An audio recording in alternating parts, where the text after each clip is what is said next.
let's begin today's discussion. So this is about operator and its precedence. ठीक है. So as I told you in the beginning कि ये सिर्फ C में नहीं, सभी सभी किसी भी लैंग्वेज में पढ़ोगे आप, चाहे C पढ़ो, C प्लस प्लस पढ़ो, जावा पढ़ो, किसी भी लैंग्वेज को पढ़ो, सभी जगह ऑपरेटर तो आएंगे ही. ठीक है. और हम लोग भी जब हम अपने मैथमेटिक्स कर रहे होते हैं तो ऑपरेटर चाहिए होता है हमें. ऑपरेटर क्या करना है? प्लस माइनस मल्टीप्लाई डिवाइड, ये तो अरिथमेटिक ऑपरेटर हम जानते ही हैं. ठीक है. So for that I am taking the help of this precedence table which is given in the letter C by Yashwant Kanetkar. ठीक है. तो ये सबसे बढ़िया बुक है सी को पढ़ने के लिए, अंडरस्टैंड करने के लिए. तो आप लोग भी इस बुक को फॉलो करो. इसी के जब अपेंडिक्स में जाएंगे सबसे लास्ट में, तो वहाँ पे आपको अपेंडिक्स ए में मिलेगी प्रेसिडेंस टेबल. ठीक है. तो पहले एक बार इसका स्ट्रक्चर समझ लो. और ये स्ट्रक्चर दो चीज़ें बताता है कि कितने ऑपरेटर्स है और कैसे वो अरेंज है, higher precedence to lower precedence. अच्छा, एक और चीज़ आती है एसोसिएटिविटी, कि हर ऑपरेटर की एसोसिएटिविटी क्या है. ठीक है. बाद में इसको लर्न करने का एक शॉर्टकट भी देख लेंगे, लेकिन फ़िलहाल इसको थोड़ा सा डिटेल में समझ लेते हैं. ठीक है. अच्छा, तो अभी इस टेबल को अगर आप देखोगे तो इन्होंने यहाँ से यहाँ तक का एक बड़ा ब्लॉक बनाया हुआ है. इस ब्लॉक में ये 4 ऑपरेटर रखे हुए हैं. अब ये ऑपरेटर क्या है? ये स्पेशल ऑपरेटर है. स्पेशल का मतलब है कि आप इनको अकेले तो देखोगे नहीं, अकेले आएगा तो ये ब्रैकेट है, लेकिन हमेशा इसको फंक्शन के साथ में देखोगे. ये ऑपरेटर कहाँ देखोगे? एरे के साथ में. और ये दोनों ऑपरेटर कहाँ देखोगे? स्ट्रक्चर के साथ में. जब बाद में हम स्ट्रक्चर पढ़ेंगे तो वहाँ पे ये 2 ऑपरेटर और आ जाएंगे. ठीक है. तो एक कैटेगरी है, यहाँ से यहाँ तक ये एक कैटेगरी हो गई. और इस कैटेगरी में हम ये करेंगे ये 4 ऑपरेटर आते हैं.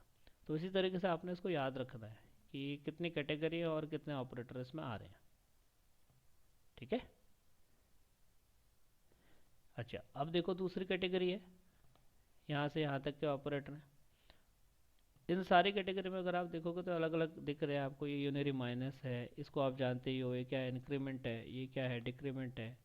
अच्छा, ये अलग से आया, बिट वाइज से आया, सिंगल है और वंस कॉम्प्लीमेंट इसको कहते हैं, या बिट वाइज नॉट कहते हैं. इसके बाद ये लॉजिकल नॉट है. ये भी देखते हो आप एड्रेस, जब भी आपको वेरिएबल का एड्रेस चाहिए होता है तो ये आप ऑपरेटर लगाते हो. या बाद में देखोगे जब पॉइंटर पढ़ोगे, ये आप कास्टिंग के लिए यूज करते हो, टाइप कास्टिंग. एक डेटा टाइप से दूसरे टाइप में कन्वर्जन जब करना हो, एक्सप्लिसिट कन्वर्जन करना हो, तो फिर ये वाला ऑपरेटर लगाते हैं. और फिर एक और इम्पॉर्टेंट आता है साइज ऑफ. इसको एक वेरिएबल दो, ये आपको उस वेरिएबल का साइज बताएगा इन बाइट्स. 2 बाइट का है, 4 बाइट का है, एट्सेट्रा. ठीक है. अब यहाँ से यहाँ तक ये एक कैटेगरी हो गई. और इस कैटेगरी के ऑपरेटर को कहते हैं यूनरी ऑपरेटर्स. तो ये सारे के सारे जो ऑपरेटर हैं यूनरी ऑपरेटर्स हैं. ठीक है. अच्छा, आगे बढ़ते हैं. तो अब ये आया यहाँ से यहाँ तक दूसरी कैटेगरी. ये सब arithmetic operator. But arithmetic operator में भी हम स्पेशल देखते हैं कि मल्टीप्लाई, डिवीजन और मॉड्यूलस का हायर प्रेसिडेंस है, इसलिए ऊपर रखा. और एडिशन और सब्ट्रैक्शन का इनसे कम प्रेसिडेंस है, तो इसलिए हमने नीचे रखा. बट ये 5 ऑपरेटर जो है अरिथमेटिक ऑपरेटर है. अरिथमेटिक ऑपरेटर के बाद हम लोग ये वाला ब्लॉक देखते हैं. ये अनदर कैटेगरी होगी, ये शिफ्ट ऑपरेटर है. तो ये वाला होता है लेफ्ट शिफ्ट और ये होता है राइट शिफ्ट. फिर इसके बाद ये आपके होते हैं कंपैरिजन ऑपरेटर या रिलेशनल ऑपरेटर भी कहते हैं इनको. तो ये रिलेशनल ऑपरेटर भी कितने हैं टोटल? 4 ऊपर है, 2, यानी कि टोटल 6 ऑपरेटर है. कैसे पहचानते हैं इनको? Less than equal to, greater than equal to. और ये वाला है इक्वल. जब ए और ए इक्वल बी टेस्ट करते हैं तो हम ये वाला ऑपरेटर लगाएंगे. और ये है नॉट इक्वल. तो इसमें भी क्या होता है कि लेस देन और less than equal to, greater than और ग्रेटर देन इक्वल टू का प्रेसिडेंस ज़्यादा है, इसलिए ऊपर रखे हुए. और इक्वल टू और नॉट इक्वल टू का प्रेसिडेंस कम है, इसलिए नीचे रखा हुआ है. ठीक है. तो प्रेसिडेंस के हिसाब से अरेंज करके रखा हुआ है इनको. अब इसके बाद और आगे बढ़ेंगे तो रिलेशनल ऑपरेटर के बाद में इस टेबल में आते हैं ये 3 ऑपरेटर. एंड, बिटवाइज और, बिटवाइज इंक्लूसिव और एक्सक्लूसिव और 2 आते हैं. तो यहाँ से यहाँ तक ये बिटवाइज ऑपरेटर है. पर बिटवाइज ऑपरेटर में आप देख रहे हो हर बारी एक अलग लाइन बनी हुई है. तो इसका मतलब ये है कि बिटवाइज एंड का जो प्रेसिडेंस है ज़्यादा होता है. फिर उसके बाद बिटवाइज एक्सक्लूसिव और का आता है. फिर बिटवाइज इंक्लूसिव और का आता है. तो ये 3 अलग अलग ऑपरेटर हैं, बिटवाइज कैटेगरी के हैं, लेकिन प्रेसिडेंस के हिसाब से भी अलग अलग हैं. तो एंड ऊपर आता है, फिर आपका एक्सक्लूसिव और आता है, फिर एक्सक्लूसिव नॉर आता है. जैसे बिट वाइज होते हैं वैसे ही लॉजिकल भी होते हैं, एंड और. तो ये लॉजिकल एंड हो गया, ये लॉजिकल और हो गया. फिर लास्ट में एक और स्पेशल कैरेक्टर ऑपरेटर आ जाता है, दैट इज़ कंडीशनल ऑपरेटर। तो क्वेश्चन मार्क और ये दो कॉलन कभी साथ में दिखोगे तो समझ जाना ये कंडीशनल ऑपरेटर है। और सबसे लास्ट में जिसकी कोई सबसे लास्ट प्रेसिडेंस होता है, जो सबसे कम यूज़ होगा, वो होगा आपका असाइनमेंट ऑपरेटर। नॉर्मली हम इसको जानते हैं, पर इसके साथ में ये अरिथमेटिक ऑपरेटर भी लगा सकते हो और शिफ्ट ऑपरेटर भी लगे हुए हैं, बिट वाइज एंड एक्स और भी लगा हुआ। तो इस तरीके से 3-4 वैरायटी आ जाती है असाइनमेंट ऑपरेटर के, but these are at the last in the precedence table. और सबसे लास्ट जो है, सबसे बॉटम पे जो है, वह कॉमा ऑपरेटर। ठीक है। अब हर कैटेगरी में अगर आप यहाँ पे देखोगे, कैटेगरी देखोगे, मान लो ये वाली कैटेगरी देखो, ये सारे यूनिरी ऑपरेटर्स हैं। तो यूनिरी ऑपरेटर्स, ये सारे का सारा प्रेसिडेंस सबका सिमिलर होगा, सबका सेम होगा। तो हम ये बोलेंगे कि इस कैटेगरी में यहाँ से यहाँ तक की जो कैटेगरी है, इसमें सारे ऑपरेटर का प्रेसिडेंस तो सेम है। तो जब प्रेसिडेंस सेम होता है तो अब हम एवेल्युएट कैसे करेंगे? तो यहाँ पे एक एसोसिएटिविटी होती है, एक प्रॉपर्टी होती है एसोसिएटिविटी। वो ये बताती है कि अच्छा, जब सारे ऑपरेटर सेम प्रेसिडेंस के हो जाएंगे तो किस ऑर्डर में आपको इवेल्युएट करना चाहिए? तो ये बताता है कि आपको राइट टू लेफ्ट ऑर्डर में चलना चाहिए। तो यूनिरी ऑपरेटर के लिए राइट टू लेफ्ट चलते हैं। और इसी का एक भाई होता है ये कंडीशनल और असाइनमेंट, इनमें चलते हैं right to left. Conditional, assignment और कॉमा, ये जो लास्ट के 3 हैं, इनमें चलते हैं राइट टू लेफ्ट। और ऊपर से यूनिरी कैटेगरी जो है, इसी में चलते हैं राइट टू लेफ्ट। और बाकी सारे ऑपरेटर जो बचे, ये बाकी सारी कैटेगरी जो बची, इनमें चलते हैं लेफ्ट टू राइट। ठीक है। तो ये है एसोसिएटिविटी को याद रखना। ठीक है। तो इस तरीके से सबसे पहले एक फैमिलियरिटी ले लो इस टेबल के साथ में। ये टेबल कहाँ मिलेगी? एसन कनेक्ट करके बुक है, उसमें जाओगे अपेंडिक्स में, अपेंडिक्स में एक टॉपिक है प्रेसिडेंस टेबल, और वहाँ पे ये पूरी की पूरी टेबल पड़ी हुई है। ठीक है। तो अभी मैंने समझा दिया कि इस टेबल में आपको एक बड़ा ब्लॉक दिखाई दे रहा है, वो एक कैटेगरी है, और उस ब्लॉक में जितने भी ऑपरेटर लिखे हुए हैं वो सबका प्रेसिडेंस सेम होगा। और इस ब्लॉक के नीचे एक दूसरा ब्लॉक बना होगा, वहाँ पे भी बहुत सारे ऑपरेटर होंगे, और उस ब्लॉक के ऑपरेटर का प्रेसिडेंस ऊपर वाले ब्लॉक के ऑपरेटर के प्रेसिडेंस से तो कम होगा, लेकिन ये सारे के सारे ऑपरेटर एक ब्लॉक में है, तो लेकिन इनका आपस में प्रेसिडेंस सेम होगा। और जब भी ऑपरेटर का आपस में प्रेसिडेंस सेम होता है तो दूसरी चीज़ क्या देखते हैं? एसोसिएटिविटी। एसोसिएटिविटी को याद करने का क्या तरीका? केवल यूनिरी, उसके बाद कंडीशनल, उसके बाद असाइनमेंट, और उसके बाद कॉमा, इन्हीं का ही राइट टू लेफ्ट एसोसिएटिविटी होता है, और बाकी सबका क्या होता है? Left to right associativity. ठीक है। ये तो हो गई इस टेबल का डिटेल्ड। बट अब याद कैसे रखोगे? तो याद करने का एक तुम्हें शॉर्टकट बताता हूँ जो तुमको एग्जाम में हेल्प करेगा। शॉर्टकट क्या है? यहाँ पे लिख के देखेंगे। ठीक है। देखो, अभी अभी थोड़ा सा हम लोग दिमाग लगाएंगे और एक चीज़ लिखेंगे। उसी टेबल का मैं शॉर्ट, ये कह लो कि जो उस टेबल का जो सबसे पहले नाम आ रहा, उसका एक शॉर्ट इनिशियल लेटर में लिख रहा हूँ। ठीक है। सबसे ऊपर आपने देखे थे स्पेशल ऑपरेटर, फिर स्पेशल के नीचे देखा था आपने यूनिरी, यूनिरी के बाद आपने देखा था एरिथमेटिक, एरिथमेटिक के नीचे है शिफ्ट,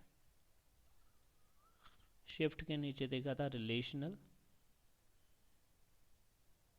और रिलेशनल के नीचे था बिटवाइज, बिटवाइज के नीचे था लॉजिकल, और लॉजिकल के नीचे है असाइनमेंट, और लॉजिकल के कहीं बीच में एक कंडीशनल भी था।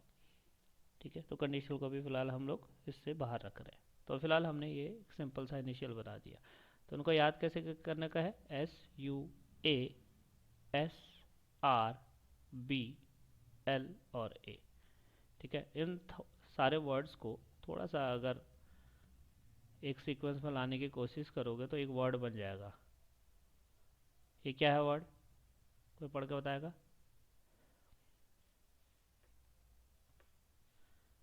बताएगा कोई पढ़ के?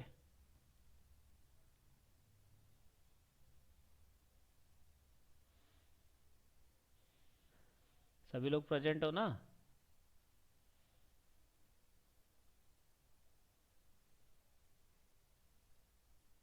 कहाँ गए वे सारे? Yes sir. क्या नाम लिखा इधर हुआ है, ही क्या वर्ड लिखा हुआ है? है बताओ। सर, इधर। हैं? इधर ही है सर हम लोग। अरे तुम लोग इधर ही हो, पर वर्ड क्या लिखा हुआ है मैंने स्क्रीन पे, ये बताओ। स्क्रीन पर इसके SUASRBLA। नीचे नीचे नीचे नीचे बिल्कुल टॉप बॉटम पे। सर वो BALASURS। क्या हुआ? मिला करके बोलोगे तो? बालासुर। बाला बालासुर, कौन सा बालासुर? बालासुर अंकित सर। ये तो आज की डेट में एग्जिस्ट करता है, लेकिन पहले कौन था? नहीं पता सर। चलो, बालासुर एक राक्षस था जिसका वध किया था विष्णु ने। ठीक है। Yes sir. याद बालासुर, हाँ। तो बालासुर को याद रखना, तो जब भी एग्जाम में आओगे तो बालासुर को याद रखना। पर बालासुर तो याद रखने के लिए है, वो बालासुर में जो बी है, इससे आप बोलोगे कि भैया ये तो बी मतलब बिटवाइज, इस ए से आप लगा दोगे अरिथमेटिक होगा। अरिथमेटिक के बाद में एल जब, से लॉजिकल। हाँ, एल से लॉजिकल निकाल लोगे। इस ए से क्या निकाल लोगे? असाइनमेंट निकाल देना। यस ठीक है। सर। और इस एस से एस से स्पेशल। एक में शिफ्ट निकाल देना। इस वाले एस से इतना स्पेशल। स्पेशल निकाल देना। ठीक है। और यू से क्या आ जाएगा? यूनरी। यूनरी। और आर से क्या आ जाएगा? रिलेशन। रिलेशनल। ठीक है, ये याद करने का तरीका मैंने बता दिया बहुत सिंपल फनी वे में। लेकिन क्या है कि यस सर। बच्चों को कम से कम बालासुर तो याद रहेगा, और बालासुर के बाद में बी से आप बिटवाइज जोड़ना, ए से असाइनमेंट जोड़ सकते हो, अरिथमेटिक जोड़ सकते हो, एल से लॉजिकल जोड़ दिया, एस से फिर दो एस होंगे, एक से शिफ्ट जोड़ देना, ए से क्या जोड़ देना? स्पेशल जोड़ देना, और आर से आपका रिलेशनल जुड़ जाएगा। ठीक है। लेकिन प्रेसिडेंस को याद करना हो, प्रेसिडेंस को याद करना हो तो ये याद करना पड़ेगा तुमको। SUASRBLA। ठीक है। क्या हुआ सर? SUASRBLA। अब देखो इसी सीक्वेंस में, SUASRBLA, एस मतलब स्पेशल, यू मतलब यूनरी, ए मतलब अरिथमेटिक, एस मतलब शिफ्ट, आर मतलब रिलेशनल, बी मतलब बिटवाइज, एल मतलब लॉजिकल, ए मतलब असाइनमेंट। इसका मीनिंग ये हुआ कि ये आपको ये बता रहा है कि अगर अरिथमेटिक आ जाए, यूनरी आ जाए, तो किसका प्रेसिडेंस ज़्यादा होगा? यूनरी का। ठीक है। अगर यस सर। अगर मान लो मैं एक लॉजिकल दे दूं और एक शिफ्ट दे दूं, और मैंने पूछ लिया किसका प्रेसिडेंस ज़्यादा है, तो किसका बताओगे टेबल को देख के? यूनरी का। भाई अगर एक है शिफ्ट ऑपरेटर और एक है लॉजिकल ऑपरेटर, इन दोनों में से प्रेसिडेंस किसका ज़्यादा होगा? जो टेबल में सबसे ऊपर है उसका प्रेसिडेंस ज़्यादा होगा।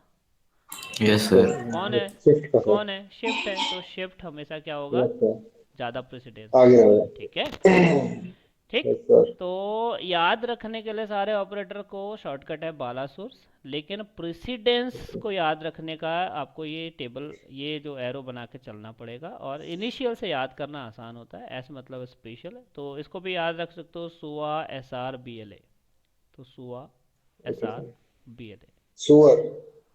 हाँ, नहीं नहीं, वो आर को पहले लगाओगे तो गड़बड़ हो जाएगा। ठीक है, उससे तुम्हारा प्रेसिडेंस नहीं बन रहा, लेकिन फिलहाल अभी याद रखना, SUA सुआ, एस आर फिर उसके बाद में, फिर BLA बाद में। ठीक है, समझ में आया? ठीक।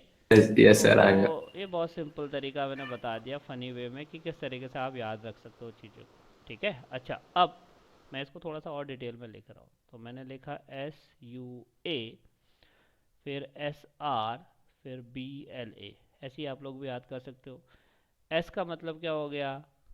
बताओ, स्पेशल। ठीक है। स्पेशल में कौन कौन से चार देखे थे? ये भैया फंक्शन के साथ लगेगा, ब्रैकेट एरे के साथ में लगेगा, ये सिंबल स्ट्रक्चर के साथ लगता है, डॉट स्ट्रक्चर के साथ लगता है। ठीक है। यू यूनरी, देखो यूनरी क्या क्या हो सकता है, सभी ये जानते हैं।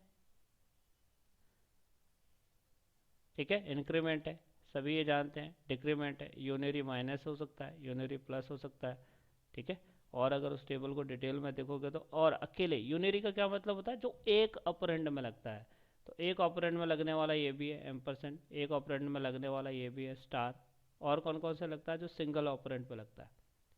यूनरी माइनस भी लग सकता है, यूनरी प्लस लग सकता है, इंक्रीमेंट लग सकता है, डिक्रीमेंट लग सकता है, और क्या लगता है? ये वाला, इसे कहते हैं बिट वाइज नॉट। ये है आपका बिट वाइज नॉट। और ये है आपका लॉजिकल नॉट। ये भी सब एक ऑपरेटर पे लगते हैं। ठीक है। अच्छा, फिर एरिथमेटिक है। एरिथमेटिक तो सभी जानते हैं, क्या होता है, मल्टीप्लाई, डिवाइड, और क्या होता है, मॉड्यूलस। ये हायर प्रेसिडेंस पे है, और इसके बाद इनसे नीचे कौन होता है, प्लस और माइनस। ठीक है, केवल एरिथमेटिक का प्रेसिडेंस याद करने का तरीका आप पहले से जानते हो, बॉड मास। बताओ क्या है बॉड मास का फुल फॉर्म, बताओ,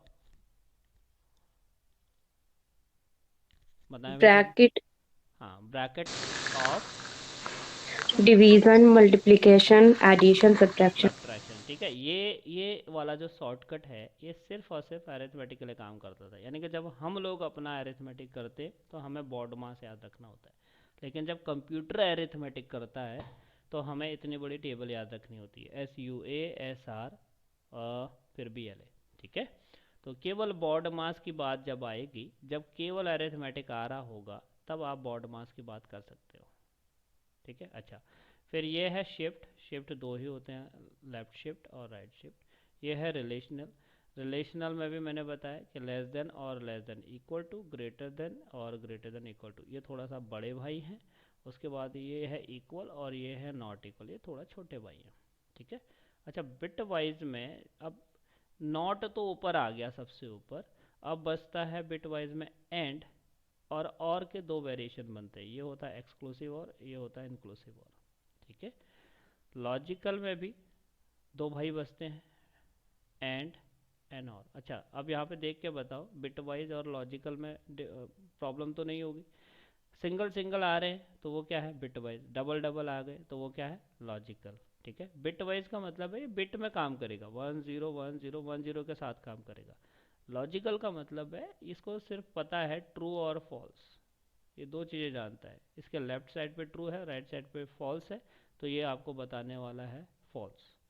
ये होता है आपका मतलब लॉजिकल का। और लास्ट में रह जाते हैं आपके असाइनमेंट। असाइनमेंट तो आपका एक ही होता है, सिंगल इक्वल लिख रहे हो तो असाइनमेंट है, इसके साथ मल्टीप्लाई, ये अरिथमेटिक जोड़ दो तो वो भी एक वेरिएशन आ जाता है, और बिट वाइज को जोड़ दो वो भी एक वेरिएशन आ जाता है, शिफ्ट को जोड़ दो तो वो भी एक वेरिएशन आ जाता है। ठीक है, तो इस तरीके से हम अपना टेबल को याद रखते हैं। ठीक है, शॉर्टकट क्या है, बालासुर। सारे ऑपरेटर सी में केवल एक नाम से याद किए जा सकते हैं, वो है बालासुर। बालासुर नहीं लिखा मैंने, ऐसा और लगा दिया लास्ट में, बालासुर्स हो गया, बहुत सारे बालासुर हो गए। और उनको प्रेसिडेंस याद रखने के लिए आप एक और उसी को अरेंज कर रहे हो, और किस फॉर्मेट में अरेंज कर रहे हो, SUA, SR, BLA। ठीक है, अच्छा, अब मैंने क्या बता रखा है, उसी टेबल को थोड़ा सा एनालिसिस करी आप लोगों ने, तो आपने एक चीज़ ज़रूर देखी थी कि केवल, सब बालासुर में कुछ नहीं है क्या? कोई भी सिंबल नहीं है? नहीं, बालासुर्स को तो याद रखने का तरीका मैंने नहीं, बताया। बारह शब्द बाइनरी में से, sorry sorry sir. Binary, binary, bitwise का पूछ रहा है। हाँ, बिट वाइज का, बिट वाइज है नहीं, क्या, बिटवाइज का मैं पूछ रहा हूँ। तो बताओ बताओ पूछो, डिटेल में पूछो। सर ये कंप्लीट कर, जिसके बाद पूछेंगे। अच्छा अच्छा, चलो ठीक है, ठीक है, ये ज़्यादा, ये हमारा हो गया पूरा पोर्शन शॉर्टकट। अच्छा, एक और चीज़ है, एक चीज़ हमेशा याद रखोगे, जब आपके प्रेसिडेंस सेम हो जाते हैं तब एसोसिएटिविटी देखते हैं, तो एसोसिएटिविटी को अगर याद रखने का एक सिंपल सा तरीका क्या है, केवल यूनरी, ये राइट टू लेफ्ट चलते हैं, उसके बाद जो आपके कंडीशनल, असाइनमेंट और कॉमा। अभी असाइनमेंट और कॉमा मैंने इस टेबल में लिखे नहीं है, तो मैं सीधे सीधे असाइनमेंट पे आ रहा हूँ, राइट टू लेफ्ट। ठीक है, एसोसिएटिविटी का मतलब क्या होता है कि अगर आपके सेम प्रेसिडेंस आ गए, सारे ऑपरेटर सेम प्रेसिडेंस के हो गए, तो भैया आप कैसे एवेल्यूएट करना है, तो सीधा सा वो कहता है कि भैया एसोसिएटिविटी देखो। एसोसिएटिविटी क्या है, केवल दो ऑपरेटर, दो कैटेगरी ऐसी है जहाँ राइट टू लेफ्ट जाते हैं, कौन सा, यूनरी और असाइनमेंट, और बाकी सब में कहाँ जाते हैं, लेफ्ट टू राइट। ठीक है, ये आपको याद करने के लिए सबसे सिंपल तरीका है। तो सबका याद करने के बजाय केवल दो का याद रखो, यूनरी में राइट टू लेफ्ट चलते हैं, असाइनमेंट में राइट टू लेफ्ट चलते हैं। दो मैंने इस पिक्चर में नहीं लिए, वो है कंडीशनल और कॉमा, क्योंकि उतने इंपॉर्टेंट नहीं है, तो उनका भी राइट टू लेफ्ट होता है। बाकी जितने भी बचे, चाहे स्पेशल बचे, चाहे आपका अरिथमेटिक, चाहे आपका शिफ्ट, रिलेशनल, बिटवाइज, लॉजिकल, चाहे कुछ भी बचे, इन सबको हमेशा लेफ्ट टू राइट चलते हैं।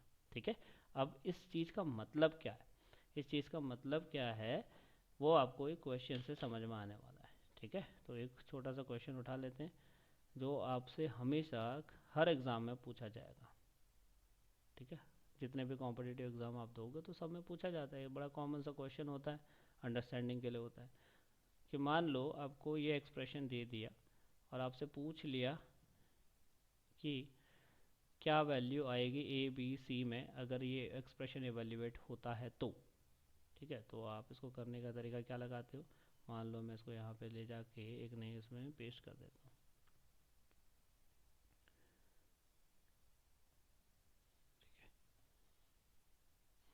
शायद पेस्ट नहीं हो रहा,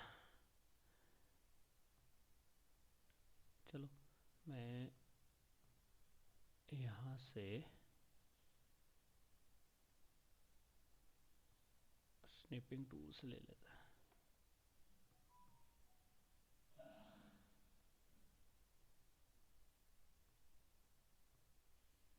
ठीक है, तो ये वाला क्वेश्चन ज़रा सॉल्व करके देख लेते हैं, तुम लोग की थोड़ा सा अंडरस्टैंडिंग हो जाएगी कैसे काम करते हैं, किस तरीके के क्वेश्चंस बनते हैं।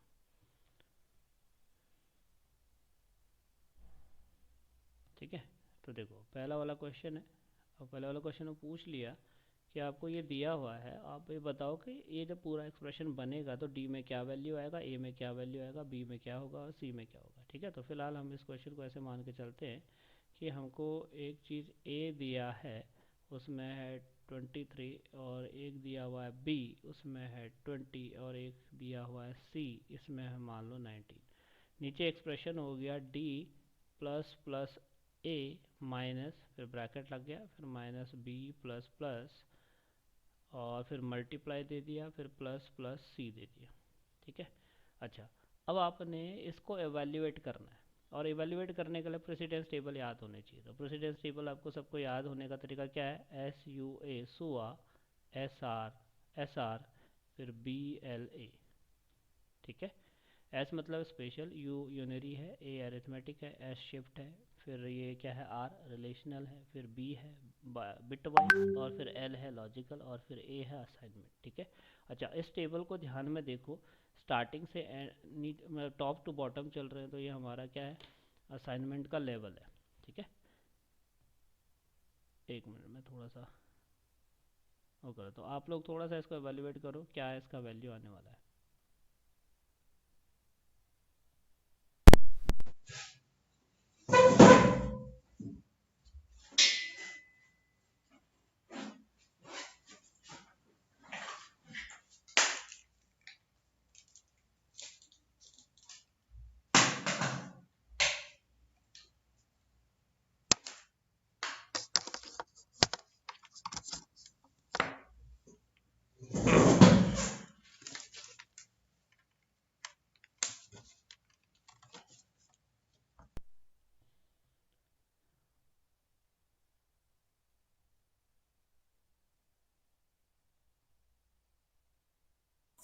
सर आपका आवाज नहीं आ रहा है। अच्छा चलो अभी अभी अभी आ रही है आवाज़। ओ, ठीक है, अच्छा तो आवाज कहाँ से आएगा, हाँ तो बना कर देना है सुनाओ तुम।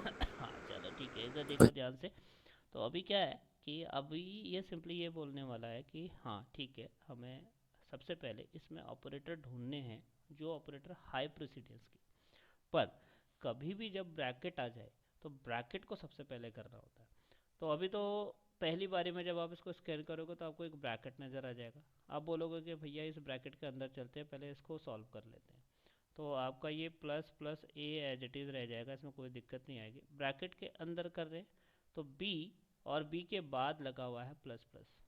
ठीक है, तो इस चीज़ का मीनिंग कौन बताएगा, क्या है ये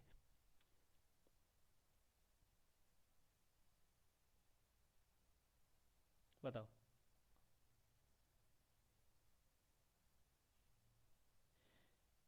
बताओ, प्लस प्लस अगर आगे हुआ तो इसका क्या मीनिंग है, प्लस प्लस बाद में हुआ तो इसका क्या मीनिंग है, ये क्या है, क्या है भाई बताओ।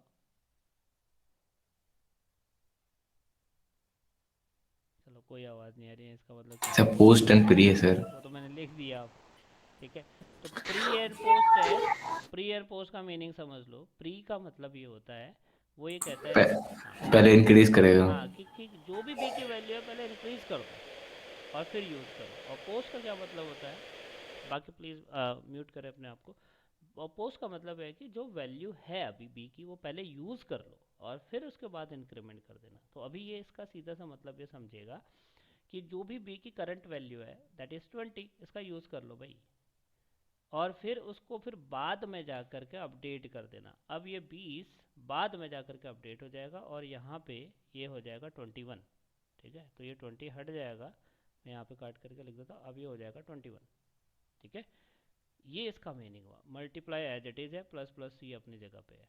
अच्छा, अब ये माइनस माइनस ये हो जाएगा +20, तो ये हो जाएगा प्लस प्लस ए, ये हो जाएगा +20 और ये हो जाएगा मल्टीप्लाई प्लस प्लस सी। ठीक है, अब फिर एक स्कैन पड़ेगी और वो स्कैन में देखेगा कि भैया हायर प्रेसिडेंस के ऑपरेटर कौन कौन से हैं। तो वो बोलेगा इसके हिसाब से सुआ S R B L A के हिसाब से कौन सा है, एस मतलब स्पेशल, यू मतलब यूनिरी। तो जहाँ पे भी यूनिरी आ रहा है वो हायर प्रेसिडेंस के, तो इनको सॉल्व करोगे पहले, तो इसको भी सॉल्व करोगे और इसको भी सॉल्व करोगे। ठीक है, इनका एसोसिएटिविटी क्या है, अगर सारे आपके क्या कहते हैं सेम प्रेसिडेंस के ऑपरेटर आ जाते हैं तो यूनरी में कहाँ से चलते हैं, राइट टू लेफ्ट। ठीक है, तो राइट टू लेफ्ट का मतलब है कि ये राइट वाले को सबसे पहले पकड़ने वाला है और फिर करने वाला है काम इसके ऊपर में। तो अभी ये क्या करेगा, प्लस प्लस ए के ऊपर में काम बाद में करेगा, 20 इंटू इसके ऊपर में पहले काम करने लग जाएगा सी के। अब ये है प्री, प्री का मतलब क्या है कि पहले इंक्रीमेंट कर दो, तो पहले ये 19 को इंक्रीमेंट कर करके कर देगा, 20 बना देगा और फिर बाद में इस 20 को यहाँ पे यूज़ करेगा। तो इसकी ये इसका वैल्यू आएगा। ठीक है, अच्छा, अब जब यहाँ पे ये भी हो गया तो अब इस प्लस प्लस ए का बारी आएगी। तो प्लस प्लस ए का भी मतलब क्या है, प्री। प्री का मतलब है कि पहले 20 ए को इंक्रीमेंट कर दो, 24 बना दो और फिर इस 24 को यूज़ करो। तो अब क्या आया आपके पास, 24 + 20 इंटू 20। अब बताओ कौन इवेल्युएट होगा। अब सारे एरिथमेटिक आ गए। एरिथमेटिक क्या बोलता है, बॉड मास। बॉड मास का मतलब क्या है, मल्टीप्लाई के प्रेसिडेंस ज़्यादा है प्लस से, तो पहले मल्टीप्लाई होने वाला है। तो 24 अपनी जगह है और 20 इंटू 20 कितना हो गया, 400। अब ये लास्ट में जुड़ कर कितना हुआ, 424। ठीक है, तो ये जो नॉलेज है आपने ऑपरेटर और ऑपरेटर के प्रेसिडेंस का जो नॉलेज लिया, वो ये नॉलेज कंपाइलर यूज़ करता है कैसे किसी अरिथमेटिक एक्सप्रेशन को एवेल्युएट करना है। आपने कुछ थोड़ा बताया उसको, वो अपने आप ही समझ लेता है कौन हायर प्रेसिडेंस का है, कौन लोअर प्रेसिडेंस का है, किसे में पहले करूँ किसे में बाद में करूँ, और इस हिसाब से वो अपना लॉजिक लगा करके आपको एक वैल्यू निकाल के देता है। ठीक है, अगर प्रेसिडेंस कहीं पे भी गड़बड़ मिला तो इसका मतलब वो सही वैल्यू नहीं देगा। तो इसलिए अंडरस्टैंडिंग पहले तुम्हारे को होनी चाहिए। और अंडरस्टैंडिंग बहुत सिंपल है कि भैया हमेशा हायर प्रेसिडेंस का ऑपरेटर पहले एवेल्युएट करो और फिर लोअर प्रेसिडेंस पे जाना। और अगर सारे ऑपरेटर सेम प्रेसिडेंस के होंगे तो फिर आपको एसोसिएटिविटी देखनी है। एसोसिएटिविटी लेफ्ट टू राइट होती है मोस्टली, पर दो कंडीशंस या दो ऑपरेटर ऐसे हैं जहां राइट टू लेफ्ट होती है, और वो राइट टू लेफ्ट वाले हैं दो, R2L, एक है यूनरी और एक लास्ट में है असाइनमेंट। ठीक है, समझ में आई कैसे हो रहा काम। ठीक, अच्छा, एक और क्वेश्चन उठा लेते हैं लास्ट वाला, कि डी दिया है बी राइट शिफ्ट 2 और प्लस ए दिया है लेफ्ट शिफ्ट 3। इससे पहले ये समझना पड़ेगा कि ये शिफ्ट ऑपरेटर करते क्या है। तो इसके लिए आप लोग ये लैब ऑब्जेक्टिव 5 के सारे प्रोग्राम बनाओगे आज आफ्टर दिस लेक्चर। ठीक है, इस लैब 5 के अगर आपने 3 या 4 प्रोग्राम बना दिए तो आपको समझ में आ जाएगा कि बिट वाइज ऑपरेटर क्या करते हैं, शिफ्ट ऑपरेटर क्या करते हैं, और आपके एक और चीज़ रह जाती है अब बाकी ये जो प्रेसिडेंस वाला। ठीक है, तो यहाँ पे इस प्रोग्राम से समझ लेते हैं कि क्या मीनिंग चल रहा है। मान लो पहला प्रोग्राम आपने बनाया, राइट है program to demonstrate increment and decrement operators. ठीक है, तो यहाँ पे आपने एक चीज़ लिया, आपने दो वेरिएबल बनाए, शॉर्ट ए बी, मैं बस यहाँ पे हाईलाइट कर रहा हूँ, लिख नहीं रहा, शॉर्ट ए बी। उसके बाद ए में आपने रखा वैल्यू 23, यहाँ आपने लिखा प्लस प्लस ए और एक असाइनमेंट बता दिया। ये क्या है, प्री इंक्रीमेंट है। तो अब मैंने प्रिंट किया कि ए की वैल्यू क्या होने वाली है और बी की वैल्यू क्या होने वाली है। तो तो यहाँ से देख करके कोई भी पहचान सकता है कि यह है प्री इंक्रीमेंट। प्री इंक्रीमेंट का मतलब है कि 23 पहले इंक्रीमेंट हो जाएगा, ए पहले इंक्रीमेंट हो जाएगा और उसकी वैल्यू बच जाएगी 24 and then it will be assign to b variable. तो अभी ए और बी दोनों को प्रिंट करोगे तो दोनों में क्या आने वाला है, ए में भी 24 और बी में भी 24। बट यही प्रोग्राम को जब आप राइट साइड में चलाओगे तो यहाँ पे है पोस्ट इंक्रीमेंट। तो इसका सीधा सा मतलब ये हुआ कि अभी ए में करंट वैल्यू है 43, तो वो तो असाइन हो जाएगी बी को, और असाइन होने के बाद ए की वैल्यू इंक्रीमेंट होकर के बन जाएगी 44। तो अब यहाँ पे अगर ए प्रिंट करोगे तो वो आएगा 44 और बी प्रिंट करोगे तो वो आएगा 43। ठीक है, तो ये डिफरेंस है किसके बीच में, प्री और पोस्ट के बीच में। तो एक बार ये प्लस के साथ में आपने अप्लाई कर दिया, ऐसे ही आप माइनस माइनस के साथ में भी अप्लाई करके देखोगे। ठीक है, फिर program number 2, write a program to demonstrate left shift and right shift operators. अब ये बड़ा इंपॉर्टेंट है, ये हमेशा काम आने वाला है, कंप्यूटर साइंस के बच्चे के लिए ये आना ही चाहिए हमेशा। तो यहाँ पे एक चीज़ आप देखोगे, एक एनालिसिस आप देखोगे कि कभी भी लेफ्ट शिफ्ट ऑपरेटर अप्लाई करते हो तो इसका मतलब होता है डिवीजन, सॉरी मल्टीप्लाई बाय 2 की पावर। ठीक है, और राइट शिफ्ट का मतलब होता है डिवीजन। ठीक, थोड़ा सा इसको मैं यहाँ तुम्हें करके दिखाता हूँ क्या इनका मीनिंग है। तो इनका मीनिंग ये है सिंपल कि कभी भी अगर आप शिफ्ट ऑपरेटर देखोगे, शिफ्ट ऑपरेटर,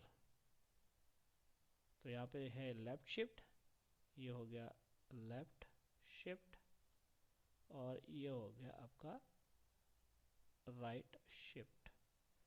ये होता है equal to multiply by 2 and this is equal to divide by 2। अच्छा, अब एक इम्पॉर्टेंट याद रखनी है कि ये जो 2 है ये एक्चुअली में 2 की पावर होती है। फॉर एग्जांपल अगर यहाँ पे लिखा है 4 और लेफ्ट शिफ्ट किया और आपने कर दिया यहाँ पे 1, तो अभी क्या है, एक बारी 2 से मल्टीप्लाई, तो इसका मतलब हुआ 4 इंटू 2, यानी कि आपका रिजल्ट आएगा 8। अब मैंने लिख दिया 4 2, तो इसका मतलब क्या हुआ, मल्टीप्लाई बाय 2 बट 2 टाइम्स। इसका मीनिंग 2 टाइम्स का मतलब ये हुआ कि एक बारी आप करोगे 4 इंटू 2 8, फिर अगली बारी 8 इंटू 2 करोगे 16। तो अब इसका आंसर आने वाला है 16। अब इसी का थोड़ा सा और एनालिसिस करो तो इसका सीधा सा मतलब बन जाता है कि 4 इंटू 2 की पावर 2, यानी कि जो भी है यहाँ पे उसको 2 के पावर में लगा दो। तो आप ये एक्चुअली में चाह रहे हैं। तो अगर मैं कभी भी आपको दे दूँ 4 और यहाँ पे दे दिया 3, तो इसका सीधा सा मतलब हुआ 4 इंटू 2 की पावर 3, ये वाली चीज़ पावर में चली जाएगी। तो अब उसका आंसर कैसे निकालोगे, 4 2 की पावर 3 होता है 8, 8 4 जो 8 4 जो कितना होता है 32। ठीक है, समझ में आई बात, समझ में आई। एक और एग्जांपल से समझ लो, अगर नहीं आई समझ में तो यहाँ पे मैंने दे दिया मान लो 13 और यहाँ पे दे दिया मान लो 4, लेफ्ट शिफ्ट 4 कर दिया, तो इसका मतलब क्या हुआ, इसका मतलब हुआ 13 इंटू 2 की पावर, इसको पावर में लेके जाओ 4, 2 की पावर 4 क्या होता है 16, तो 13 इंटू 16, तो 13 इंटू 16 जो भी आंसर आएगा वो आपका आंसर होगा। ठीक है, इसी के रिवर्स में इसी का अपोजिट होता है राइट शिफ्ट। तो अगर मान लो यहाँ मैंने 16 दिया और राइट शिफ्ट लगा दिया और यहाँ पे 2 लगा दिया, तो इसका सीधा सा मतलब हुआ 16 डिवाइडेड बाई 2 की पावर 2। तो 16 डिवाइडेड बाई 2 की पावर 2 मतलब 2 की पावर 2 हुआ 4, 4 से 16 को डिवाइड करोगे तो कितना आएगा आंसर 4। समझ में आई बात। एक और करके देख लेते हैं, 24 राइट शिफ्ट 8 सॉरी 3 कर देते हैं। तो इसका सीधा सा मतलब हुआ 24 डिवाइडेड बाई 2 की पावर 3, तो 2 की पावर 3 का मतलब हुआ 24 डिवाइडेड बाई 2 पावर 3 8, 8 से 24 को डिवाइड करेंगे तो कितने टाइम जाएगा 3। ठीक है, तो राइट शिफ्ट क्या होता है, equal to divide by 2, and left shift क्या होता है, इक्वल टू मल्टीप्लाई बाई 2। ठीक है, तो यही प्रोग्राम आप यहाँ पे बना करके देखोगे जब, तो आपको आउटपुट में साफ साफ नज़र आ जाएगा कि इसका वैल्यू क्या आने वाला है।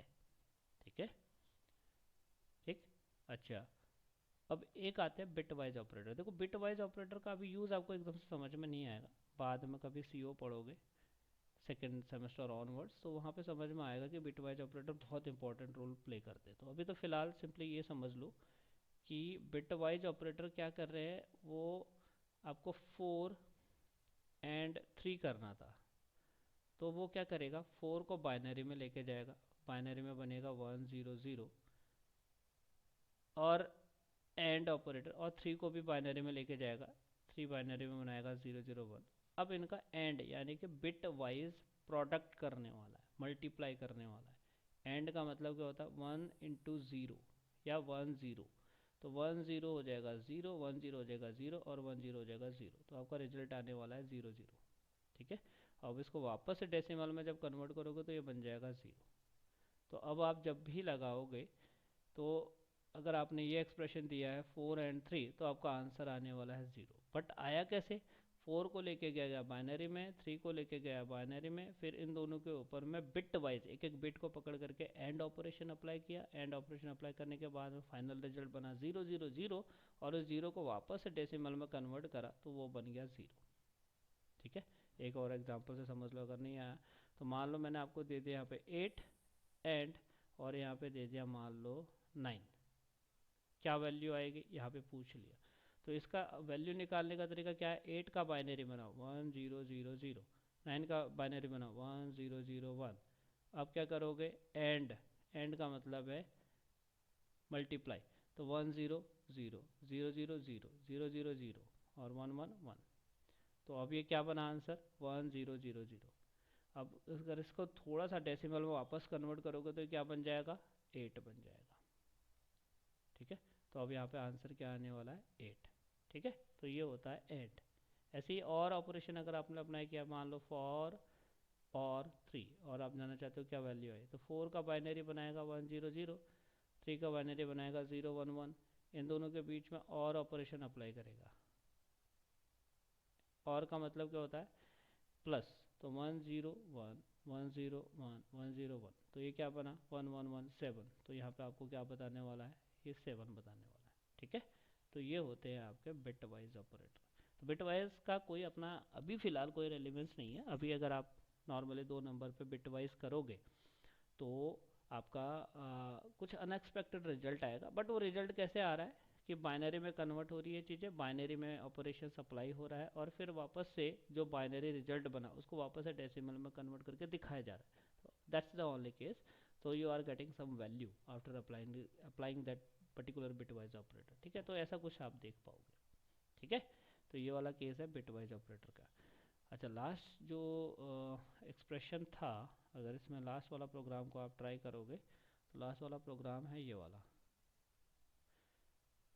ये वाला क्या कहते हैं तुम्हारा, relational, I mean the logical operators. ठीक है, तो लॉजिकल ऑपरेटर्स और बिटवाइज ऑपरेटर्स में डिफरेंस है। वो डिफरेंस क्या है वो यहाँ पे समझेंगे। ठीक है, तो जब भी आप बात करोगे लॉजिकल ऑपरेटर्स की, तो वो दो चीज़ें जानते हैं, एक ट्रू जानते हैं, एक फॉल्स जानते हैं। तो अगर आपने कभी भी एंड ऑपरेटर के लेफ्ट साइड कुछ दिया, राइट साइड कुछ दिया, तो ये लेफ्ट साइड को मानेगा या तो ये ट्रू है, और ऐसी लेफ्ट साइड को मानेगा कि या तो ये ट्रू है या फॉल्स है। बस इतना इसको पता है। अब यहाँ पे एक छोटा सा कन्वेंशन हम लेकर के चलते हैं। वो कन्वेंशन क्या है कि any non negative value is considered true, और ज़ीरो या ज़ीरो इज कंसीडर्ड फॉल्स। बस इतना याद रखना है। कोई भी non negative value, non negative का मतलब सॉरी नॉन ज़ीरो वैल्यू होना चाहिए, this is non zero value. ठीक है, आप +10 लिखो इसे भी वो ट्रू मानेगा, -10 है इसे भी वो ट्रू मानेगा, लेकिन ज़ीरो को ये हमेशा फॉल्स मानेगा। बस इतना छोटा सा आप लेकर के चलोगे तो आपको ये समझ में आ जाएंगे। तो अगर मान लो एक एग्जांपल मैंने लिख दिया, मैंने कहा कि यहाँ पे 10 है एंड, और यहाँ पे मैंने दे दिया 3। अब मैंने पूछ लिया क्या आंसर आएगा, तो बताओ। तो वो 10 को मानेगा ट्रू, 3 को मानेगा ट्रू, ट्रू एंड ट्रू क्या होगा, ट्रू। और ट्रू को ये हमेशा एक वैल्यू बोलेगा 1, ट्रू को ये बोलेगा 1, तो आपका रिजल्ट आने वाला है 1। ठीक है। तो एक और एग्जांपल है, देख लो, समझ लो उसको। मान लो मैंने दे दिया -10, इधर दे दिया एंड, और इधर दे दिया -3। अब पूछ लिया क्या रिजल्ट आने वाला है। तो -10, any value which is not zero is true, any value which is not zero is true. तो ट्रू एंड ट्रू क्या होगा, ट्रू होगा। और ट्रू को जब रिजल्ट में लिखता है तो ये लिखता है 1, तो यहाँ पे आने वाला है 1। ठीक है। एक और एग्जांपल देख लेते हैं। यहाँ पे दे दिया 0 एंड इधर दे दिया -10। अब बताओ क्या रिजल्ट आने वाला। तो आप बोलोगे 0 का मतलब क्या है, फॉल्स, एंड और -10 का मतलब क्या है, ट्रू। कभी भी ट्रू एंड फॉल्स होगा तो रिजल्ट आने वाला है फॉल्स। फॉल्स का मतलब हो गया 0, तो आपको आंसर में मिलने वाला है 0। ठीक है। तो इस तरीके से आपकी ये चीज़ें काम करती हैं। ठीक। तो एंड को याद रखने का सिंपल सा क्या तरीका होता है कि एंड एक ऐसा ऑपरेटर है, लॉजिकल एंड एक ऐसा ऑपरेटर है, ये आपको हमेशा ट्रू देगा if all operands are true. अगर कभी भी एक भी ऑपरेंड आपका फॉल्स हो गया तो ये आपको पटक कर करके सीधे फॉल्स देने वाला है। और ऑपरेटर को याद करने का तरीका क्या है, ये आपको ट्रू देगा if at least one operand is true. ठीक है। एक एग्जांपल समझ लो। मान लो मैंने दे दिया 10 एंड 5 एंड -3 एंड 0। अब पूछ लिया इस पूरे एक्सप्रेशन का क्या रिजल्ट आने वाला है, तो बताएगा कोई क्या आएगा, बताएगा।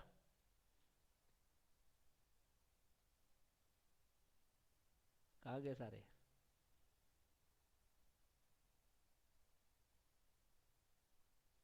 कहाँ गए। Yes sir, yes sir. एक मिनट सर। ये ट्रू है, ये ट्रू हो गया, ये ट्रू हो गया, ये क्या हो गया, फॉल्स। पूरे फॉल्स हो एक्सप्रेशन गया में एक भी फॉल्स आ गया तो एंड क्या करने वाला है, सबको फॉल्स। 0 करने वाला है। अच्छा यही चीज़ अगर मैं बदल देता, ट्रू और फिर यहाँ पे 5 और यहाँ पे दे देता 0 और यहाँ पे दे देता -3। अब बताओ क्या आने वाला है, ये ट्रू है और ये भी ट्रू है और ये फॉल्स है, ये और ये क्या है, फॉल्स है, सॉरी ये ट्रू है। तो और क्या करता है, एट लीस्ट एक बार भी उसे ट्रू मिल गया तो ये पूरे एक्सप्रेशन को क्या बोलने वाला है, ट्रू, यानी कि इसका रिजल्ट आने वाला है 1। ठीक है। तो इस तरीके से आप ये वाला एक्सरसाइज करोगे।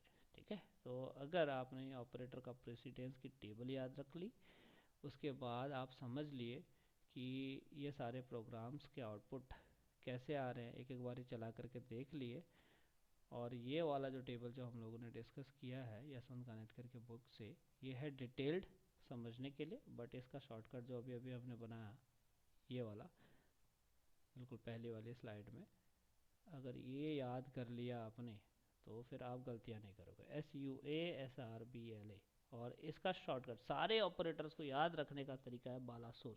बालासुर एस लगा दो लास्ट में तो बन जाएगा बालासुर। ठीक है। तो ये आप लोग रिवाइज करोगे एक बारी में अच्छे से। जब आपका रिवाइज हो जाएगा, ये सारे प्रोग्राम बना कर करके देखोगे तो फिर आप